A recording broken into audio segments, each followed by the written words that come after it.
ইরানে চলমান সরকার বিরোধী বিক্ষোভ ৩ সপ্তাহে পৌঁছেছে। এরই মধ্যে বিক্ষোভের জেরে সহিংসতায় অন্তত ৬৪৬ জন নিহত হয়েছেন বলে জানিয়েছে নরওয়ে ভিত্তিক মানবাধিকার সংস্থা ইরান হিউম্যান রাইটস। এছাড়া ১০,৫০০-এর বেশি বিক্ষোভকারীকে গ্রেফতার করেছে ইরান।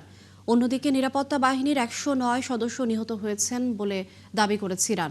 এদিকে যুক্তরাষ্ট্রের প্রেসিডেন্ট ডোনাল্ড ট্রাম্প বলেছেন, পরমাণু ইস্যুতে যুক্তরাষ্ট্রের সঙ্গে আলোচনার জন্য যোগাযোগ করেছে ইরানি কর্তৃপক্ষ।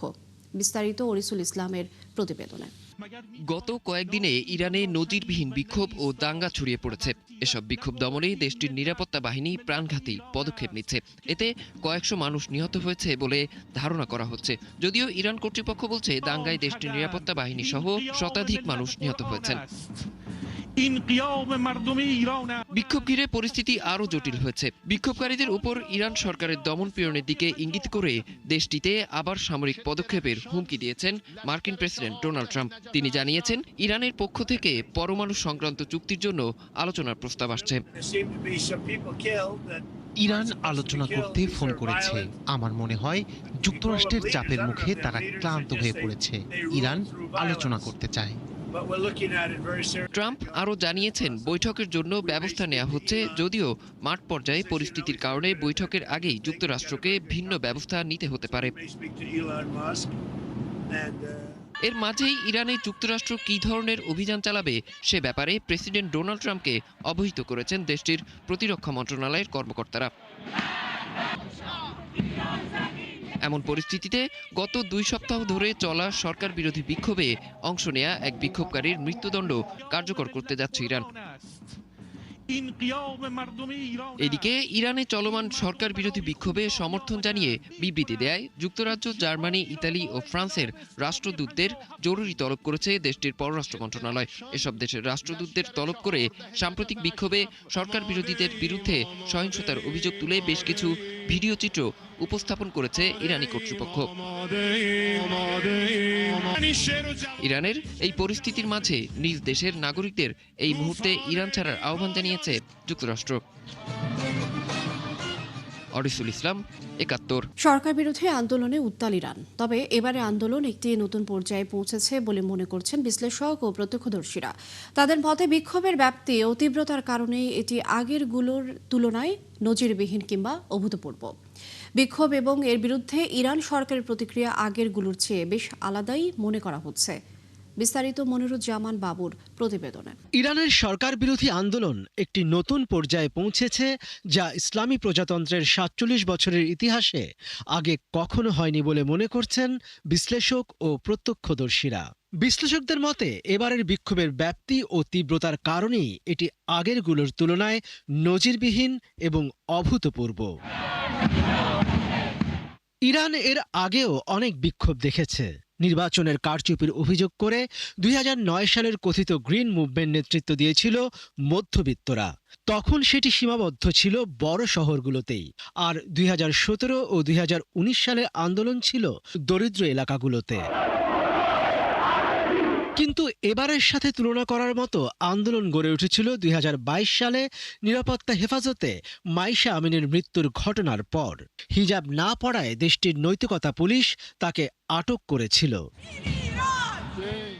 তবে এবারের বিক্ষোভকে আরও ব্যাপক মনে হচ্ছে। শেষ পর্যন্ত এটি পুরো ব্যবস্থার পরিবর্তনের দাবিতে পরিণত হয়েছে। হাজার হাজার থেকে লাখ লাখ ইরানি এই বিক্ষোভে যোগ দিতে শুরু করে, বিশেষ করে মধ্যবিত্ত, যারা দ্রব্যমূল্যের ঊর্ধ্বগতি ও ভয়াবহ অর্থনৈতিক সংকটের মধ্যে দিন চালাচ্ছিল। এর আগে ২০২২ সালের আন্দোলনের সময় কোনো নেতৃত্ব চোখে পড়েনি, যে কারণে সেগুলো দ্রুত স্তিমিত হয়ে গিয়েছিল। কিন্তু এবারের বিক্ষোভে কিছু পরিচিত ব্যক্তিকে দেখা যাচ্ছে, যারা দূর থেকে আন্দোলনের নেতৃত্ব দেওয়ার চেষ্টা করছে। এর মধ্যে একজন হলেন নির্বাসনে থাকা ইরানি রেজা পাহলভি, যিনি বিক্ষোভকারীদের প্রভাবিত করছেন বলে মনে করা হচ্ছে। কিন্তু বিশ্লেষকদের মতে এর মানে এই নয় যে বিক্ষোভকারীরা তাকে ক্ষমতায় আনতে চাইছে। dans une confrontation, scénario de... অনেকে মনে করেন যে পাহলভির প্রতি যে সমর্থনের ছায়া দেখা যায় তা রাজতন্ত্র ফেরানোর ইচ্ছে থেকে নয়, বরং এটি ইসলামী শাসনের বিকল্প হিসেবে কিছুই না পাওয়ার হতাশার বহিঃপ্রকাশ। that forces people to voice out. এবারের বিক্ষোভের আরেকটি ফ্যাক্টর হচ্ছে যুক্তরাষ্ট্র। এতে হোয়াইট হাউসের সমর্থন অনেকটা প্রকাশ্য। ট্রাম্প বিক্ষোভকারীদের সমর্থন করে হামলার হুমকি দিয়েছেন, যা আগে কখনোই হয়নি। মনিরুজ্জামান বাবু, একাত্তর। ইরানের সঙ্গে বাণিজ্যিক সম্পর্ক রাখলে যে কোনো দেশের উপর 25% শুল্ক আরোপের ঘোষণা দিয়েছেন মার্কিন প্রেসিডেন্ট ডোনাল্ড ট্রাম্প। মূলত ইরানের উপর চাপ বাড়াতেই এই সিদ্ধান্ত। সোমবার নিজের সামাজিক যোগাযোগ মাধ্যম ট্রুথ সোশ্যালে দেওয়া পোস্টে এই ঘোষণা দেন ট্রাম্প। এতে করে মার্কিন বাজারে প্রবেশের ক্ষেত্রে ভারতীয় পণ্যের শুল্ক আরও বাড়বে বলে আশঙ্কা করা হচ্ছে, কারণ ইরানের সঙ্গে ভারতের রয়েছে বিশাল বাণিজ্য বাজার। এই বিষয়ে আরও জানাচ্ছেন নাহিদা রিন্থি।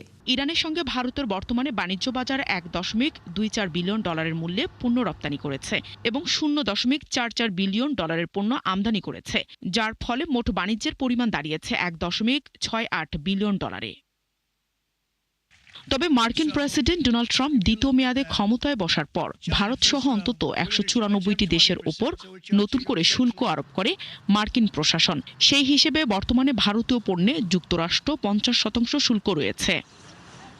এর মধ্যে 25% পারস্পরিক আর বাকি 25% শুল্ক দেওয়া হয়েছে রাশিয়ার তেল কেনার শাস্তি হিসেবে। ইরানের সাথে চলমান বিরোধের মুখে নতুন করে সোমবার তেহরানের বাণিজ্যিক মিত্রদের ওপর 25% শুল্ক আরোপ করেছেন ডোনাল্ড ট্রাম্প। এতে ভারতীয় পণ্যে শুল্ক বেড়ে হতে পারে 75%। সোমবার নিজের সামাজিক যোগাযোগ মাধ্যম ট্রুথ সোশ্যালে দেওয়া এক পোস্টে ট্রাম্প বলেন, যে কোনো দেশ যদি ইসলামী প্রজাতন্ত্র ইরানের সঙ্গে ব্যবসা করে তবে যুক্তরাষ্ট্রের সঙ্গে সব ধরনের বাণিজ্যে 25% শুল্ক দিতে হবে।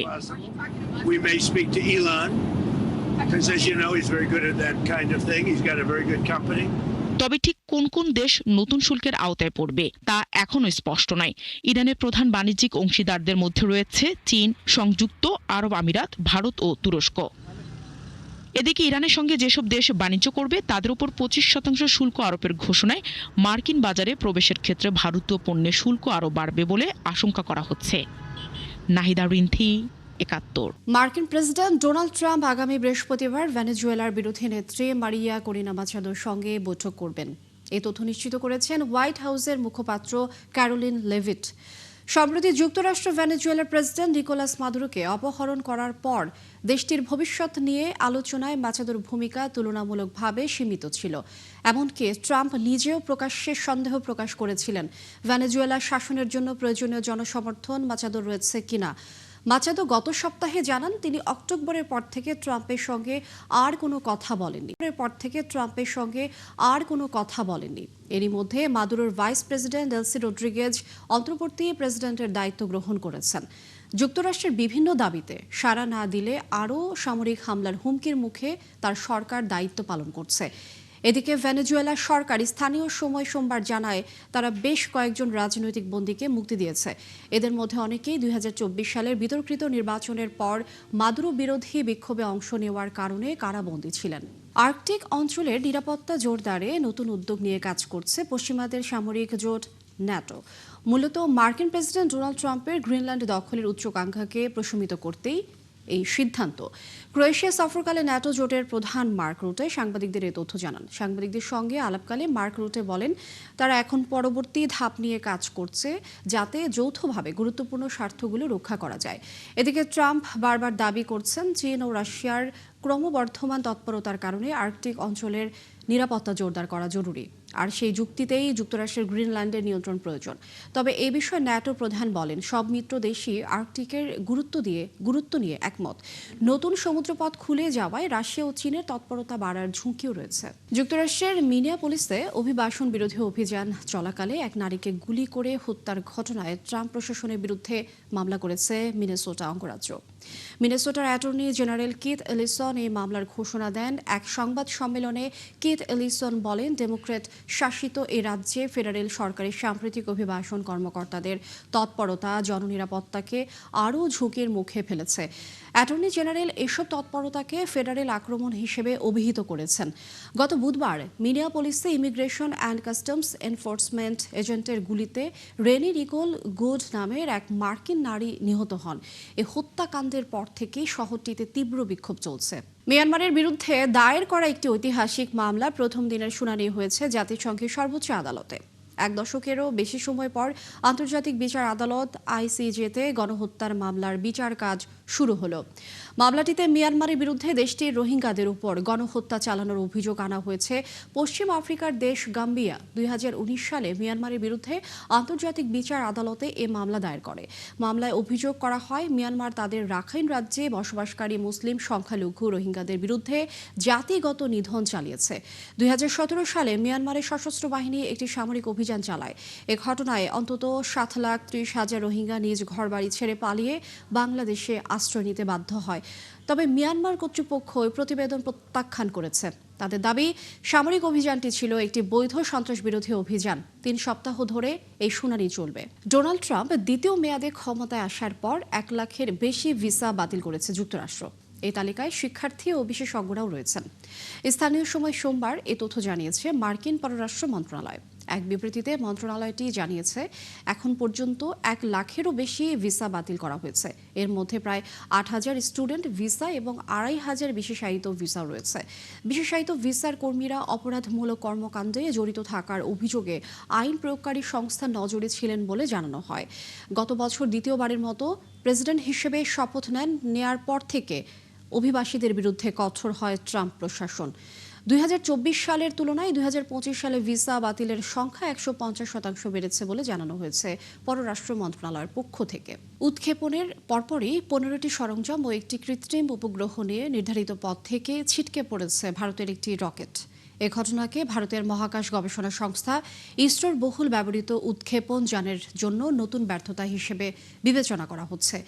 স্থানীয় সময় সোমবার সকালে PSLV-C62 নামের রকেটটি ভারতের অন্ধ্রপ্রদেশের সতীশ ধাওয়ান মহাকাশ কেন্দ্র থেকে উৎক্ষেপণ করা হয়। ইসরো জানিয়েছে, উড্ডয়নের বেশিরভাগ সময় রকেটটি স্বাভাবিকভাবেই কাজ করছিল।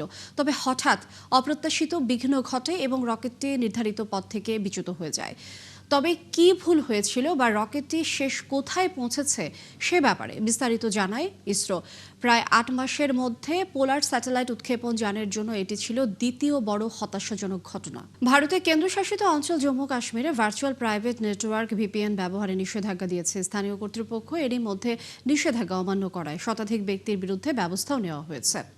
কর্তৃপক্ষের দাবি, VPN এর মাধ্যমে IP অ্যাড্রেসগুলো লুকিয়ে রাষ্ট্রের গুরুত্বপূর্ণ তথ্য ফাঁস করার সুযোগ রয়েছে। এটি সাইবার নিরাপত্তার ঝুঁকি বাড়ানোর পাশাপাশি আইনশৃঙ্খলা পরিস্থিতিতে ব্যাঘাত ঘটাতে পারে। তাই জাতীয় নিরাপত্তার স্বার্থে এমন সিদ্ধান্ত নিয়েছে তারা। এদিকে সরকারের এমন সিদ্ধান্তে বিপাকে পড়েছে কাশ্মীরের মানুষ। বিশেষ করে সংবাদকর্মী থেকে শুরু করে ইন্টারনেট ব্যবহারকারী জানিয়েছে এটি তাদের দৈনন্দিন কাজ বিঘ্নিত করবে। দর্শক, এই ছিল এখনকার আয়োজনে বিশ্বের আরও নতুন কিছু খবর ও বিশ্লেষণ নিয়ে আগামীকাল সকাল 9:30টায় আবারও হাজির হবে বিশ্বযোগ। চোখ রাখুন একাত্তরের ফেসবুক পেজে এবং সাবস্ক্রাইব করুন একাত্তরের ইউটিউব চ্যানেল। থাকুন একাত্তরের সাথে।